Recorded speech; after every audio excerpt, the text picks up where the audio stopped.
Hi, welcome back everybody to this third part on building an adaptive staircase experiment in Psychopy. Today we are going to pick up from where we left off in the previous video, in which we built a single staircase experiment, where each trial consisted of a vertical base grating, a mask, and then a grating changed in orientation from the base grating, which started with a relatively large orientation difference from the first grating. So the first thing we are going to do today is add a second staircase to our experiment, which actually starts with a small orientation difference in comparison to the first grating, and is therefore called a low-intensity staircase. So, small recap.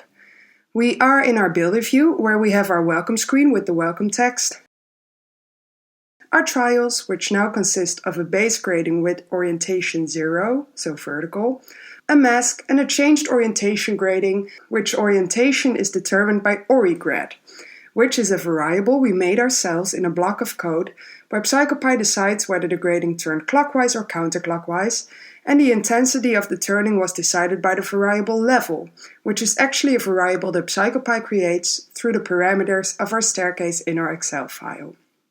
So our experiment now consists of one staircase, which we called vertical base. But since this is the staircase which starts with a relatively high orientation difference, let's go ahead and call this one vertical high. Now, to add a staircase, we simply have to create another row, and since this staircase will be one with a vertical base grating and a small orientation difference in the change grating in the first trial, this will be our vertical low, because of the low intensity grating. Like we said, the starting intensity of this staircase will be low. We therefore set the start value to 0.05. You can just copy all the other parameters, we covered them in the previous video, save your Excel file and go back to Psychopy.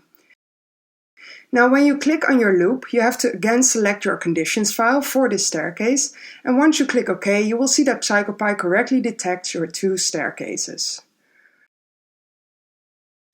Also, now the switch method becomes important. In the previous video we had just one staircase, so there were no staircases to be switched between.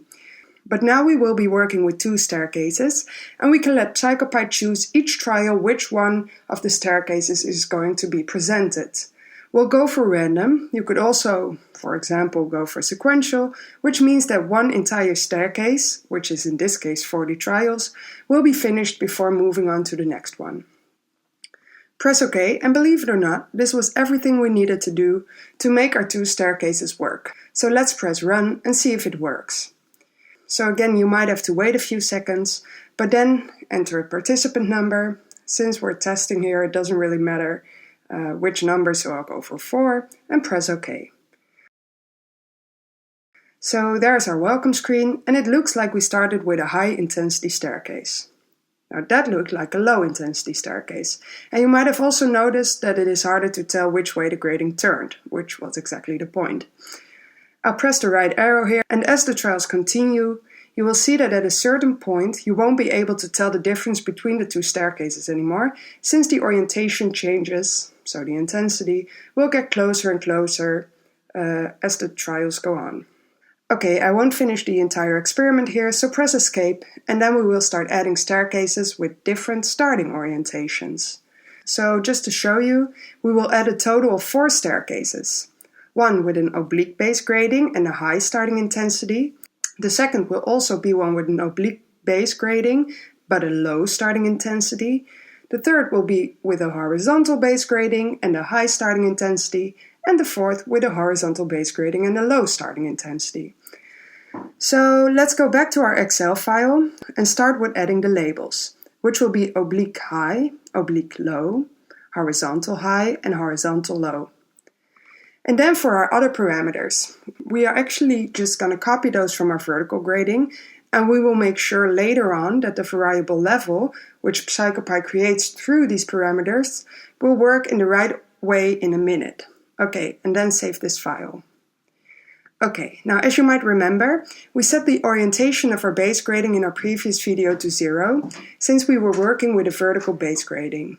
But now we also have base gratings with other orientations, and we need to make sure that Psychopy knows which orientation the base grating gets per staircase. So what we are going to do is create a variable in our Excel file which contains the value of the base grading per staircase. So go back to your Excel file and create a variable called base ori. Now for the vertical staircases and thus base gradings, the value will be 0. For the oblique, the value of the orientation will be 45, and for the horizontal, 90. Now make sure you save your Excel file, and when you're back in Psychopy, again link the Excel file to your experiment by clicking on your loop and selecting your conditions file. You will now see that Psychopy correctly detects 6 conditions, which are your staircases, and 6 parameters, from which 5 are parameters for your staircases and 1 is the base ori variable. Now to actually use this base ori variable, go to your base grading and type base ori. Make sure you select set every repeat in the drop-down menu, since the base grading will be different per trial.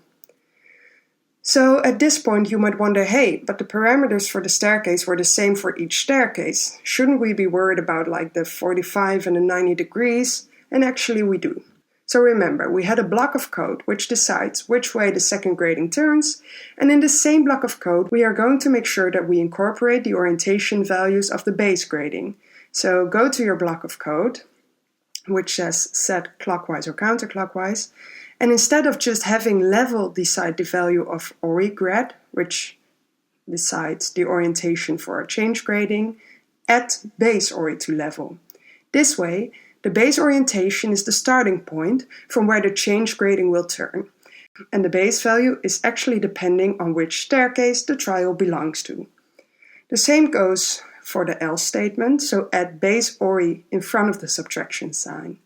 This way, ori grad will be the base orientation from the base grading minus the variable level, which makes the grading turn counterclockwise. Okay, press OK and let's see how it looks. So press run, and again provide a participant number. And it looks like I'm starting with a vertical grading. And there is our oblique grading, awesome. And also the horizontal. Okay, so now we have actually created an interleaved staircase experiment. Again, have fun participating in your own experiment, and in a later video we will get to the analysis of the data from this experiment. Thank you for watching.